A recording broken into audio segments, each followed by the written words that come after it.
Oke, assalamualaikum warahmatullahi wabarakatuh. Ketemu lagi bersama saya Rizal Asyari sebagai host pada podcast HIPS IAT periode 2024 tahun ini.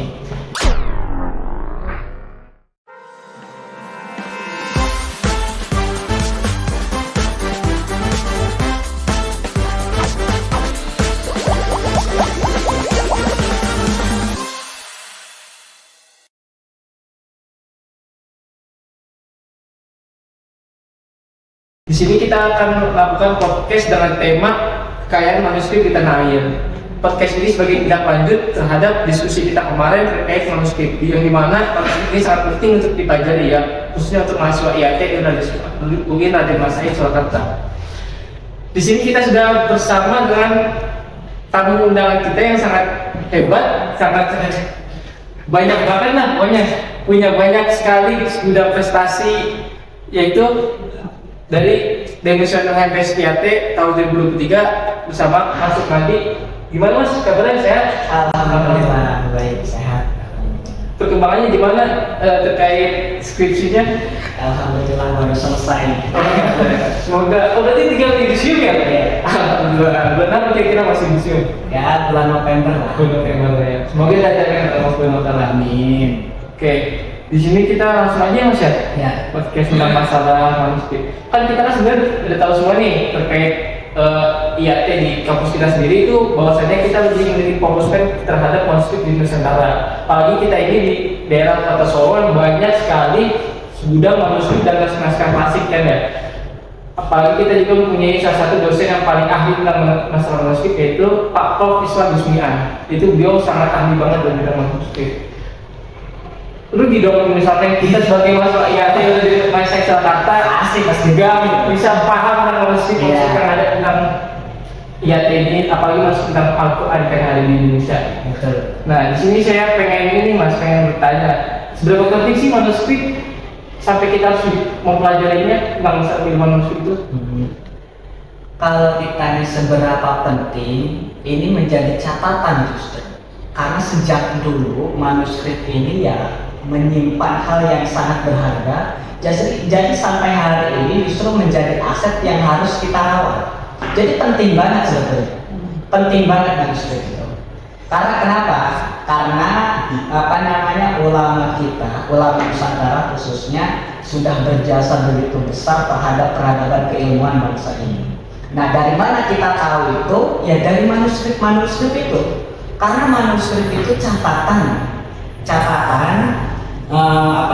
hasil karya dari ulama-ulama Nusantara. Jadi kita bisa bayangkan pada waktu itu belum ada media cetak, belum ada media tulis yang mumpuni, tapi ulama-ulama Nusantara kita mampu berkarya dengan jutaan atau ribuan keilmuan yang begitu banyak dan tersebar di berbagai wilayah Indonesia. Jadi corak manuskrip itu berbagai macam. Ada yang tentang sejarah, khususnya sejarah. Banyak sekali manuskrip itu tentang sejarah. Ya termasuk kalau misalnya IAT ya banyak manuskrip yang coraknya itu Quran. Ada Quran, mushaf, ada juga tentang tafsir. Nah, tafsir. Nah, ada juga isinya itu membahas soal fikih, akidah, tasawuf, filsafat. Itu jadi macam-macam, Mas. Nah, kiranya itu menjadi aset yang penting bagi kita untuk kita rawat sebagai media pengetahuan untuk kita kaji, apalagi kita sebagai mahasiswa ya. Mahasiswa harusnya tuh itu yang digeluti.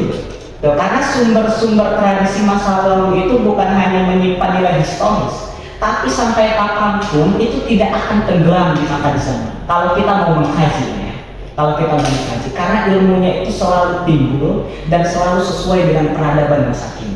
Jadi kita punya takaran bagaimana perkembangan bangsa kita di masa lalu dengan perkembangan bangsa kita di masa kini. Itu kalau dengan mengkaji manuskrip itu kita akan mengerti bagaimana pentingnya pengetahuan terus peradaban bangsa itu dari masa ke masa.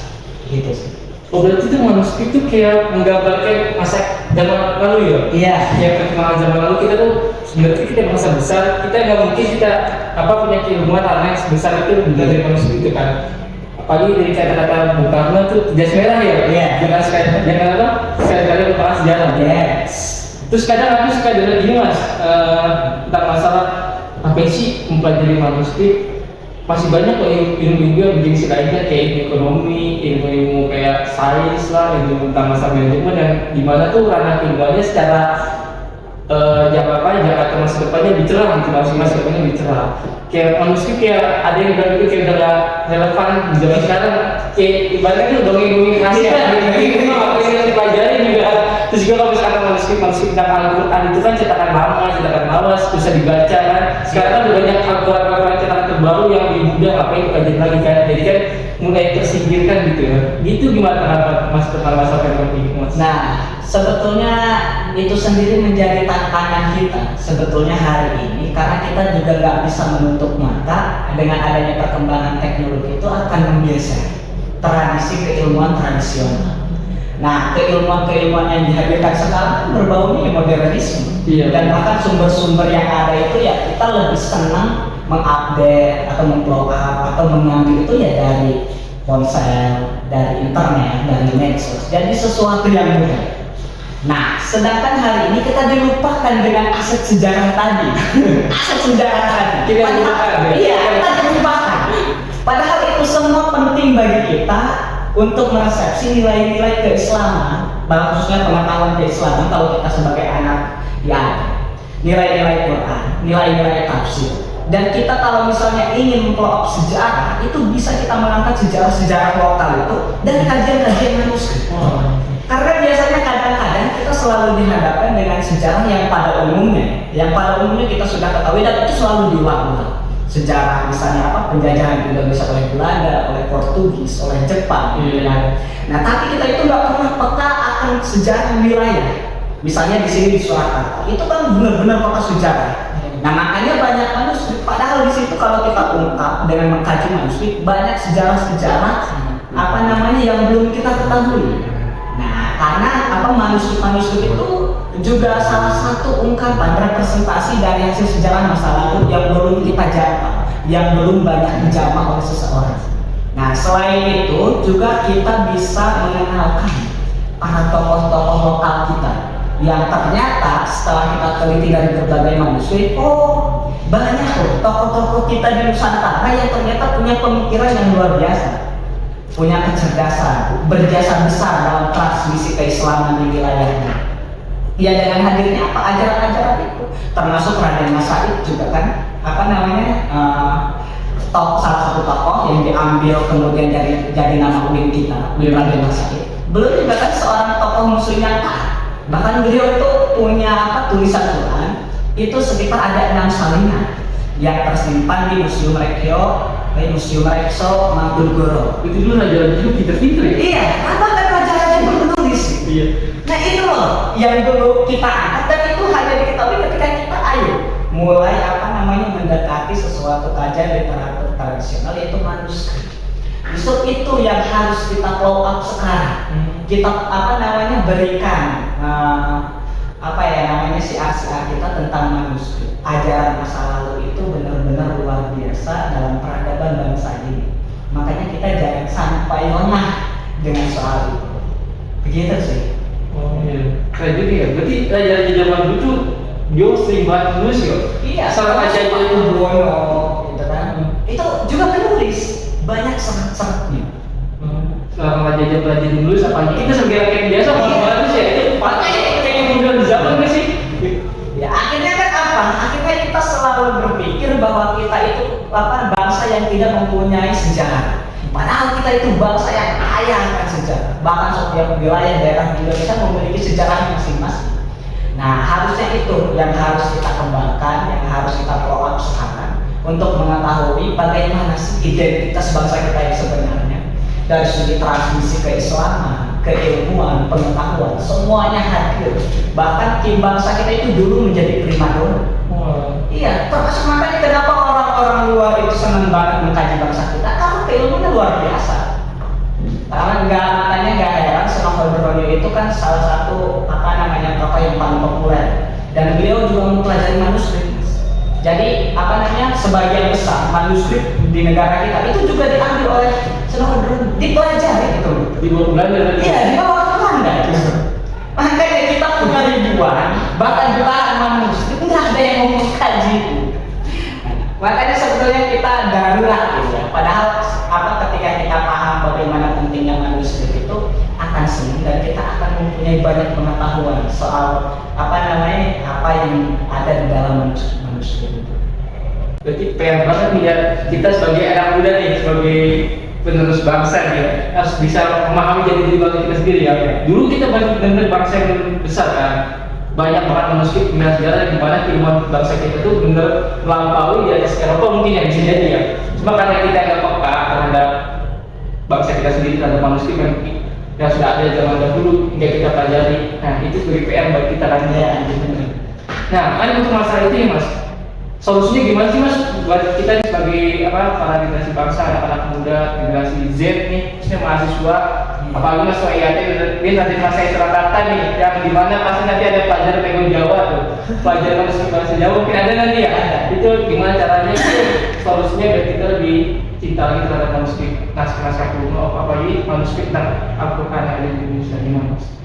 Nah itu sih kalau buat kesadaran kita ya, supaya kita tertarik. Yang pertama kita harus pahami dulu kalau memang benar-benar manuskrip itu aset negara yang sangat penting yang harus kita rawat. Karena itu warisan dari generasi masa lalu yang begitu luar biasa. Nah tinggal kitanya aja sanggup atau enggak menerima warisan itu.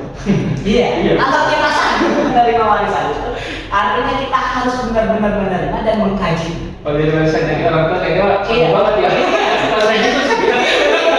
Karena orang-orang dulu orang pintar tuh yang mewarisannya keilmuan. Kalau harta tuh nanti habis.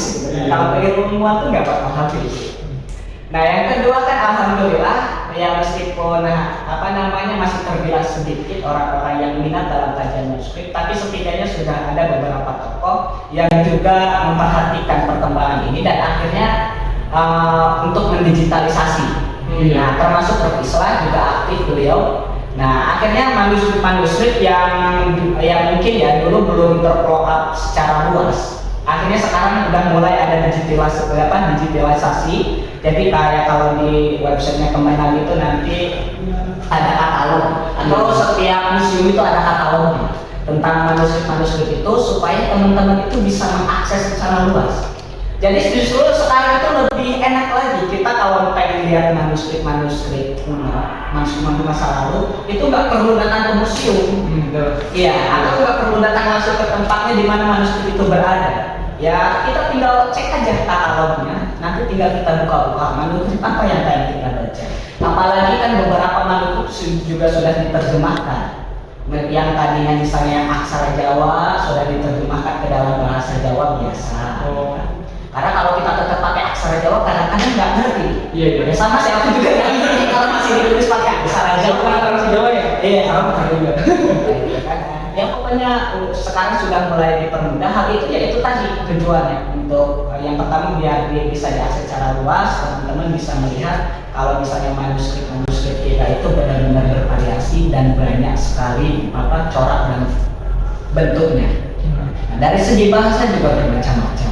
Ya di Jawa ya kebanyakan ya bahasa Jawa. Mungkin di Madura bahasa Madura, di Bali ya bahasa Bali. Tapi kira-kira di katalog itu kan tadi kan udah diterjemahkan ke bahasa Indonesia belum sih Mas?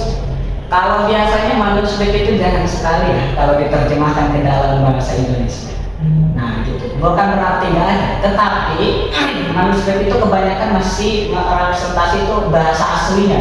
Ya, jadi kalau misalnya aksara Jawa itu ya paling untuk diterjemahkan ke dalam bahasa Jawa. Ya, kalau misalnya tugas untuk menerjemahkan dalam bahasa Indonesia harusnya si peneliti. Ya Pegon Jawa ya teman bahasa Arab biasanya pakai Pegon Jawi. Iya. Nah tulisan itu. Oh berarti sekarang udah ada katalog ya, ada banyak website untuk mengakses manuskrip kuno di Indonesia kan. Iya. Jadi udah ibaratnya udah ada kata-kata males kan mau ke museum jauh-jauh pelajari manuskrip. Nah, sekarang kan udah enak, udah dipermudah oleh pemerintah dibuat melalui website katalog ya. Mungkin nanti buat teman-teman bisa diakses websitenya katalog apa Mas mana ya? Kemenang ada di Museum Radia Pustaka itu sastra, katalognya namanya sastra, itu nanti bisa dibuka. Oke. Sastra, iya. Nanti buka aja sastra. Biasanya Museum Radia Pustaka di situ. Karena di sini kan yang banyak aja itu Radia Pustaka, yang biasanya banyak dikaji manuskrip. di Mangkunegaran banyak, di Masjid Agung Surakarta banyak. Teman-teman, tapi kalau lebih bagus ya datang ke tempatnya, Iya. biar bisa lihat secara langsung. Biar bisa- Manuskripnya aslinya tuh kayak gimana? Mungkin bisa tanamkan sama kemudian. Iya. Dicatat ya untuk mahasiswa IAT, khususnya yang semester 5 nih, apalagi nih kalau misalkan dapat tugas aksara Tekun Jawa nih, bisa dicatat katalognya seperti apa websitenya seperti apa namanya katalog. Oke, mungkin cukup sampai sini dulu ya Mas ya untuk masalah podcast pada hari ini. Terima kasih banyak sudah mau hadir pada podcast kita dalam rangka mengenal kembali manuskrip di Nusantara. Mungkin cukup sekian dari saya. Ada closing statement nggak dari Mas sendiri? Wah, udah cukup lah. Cukup ya. Yang penting intinya PR-nya anak muda harus belajar tentang masalah sejarah Indonesia sendiri. Oke, mungkin cukup sekian. Assalamualaikum warahmatullahi wabarakatuh. Wah.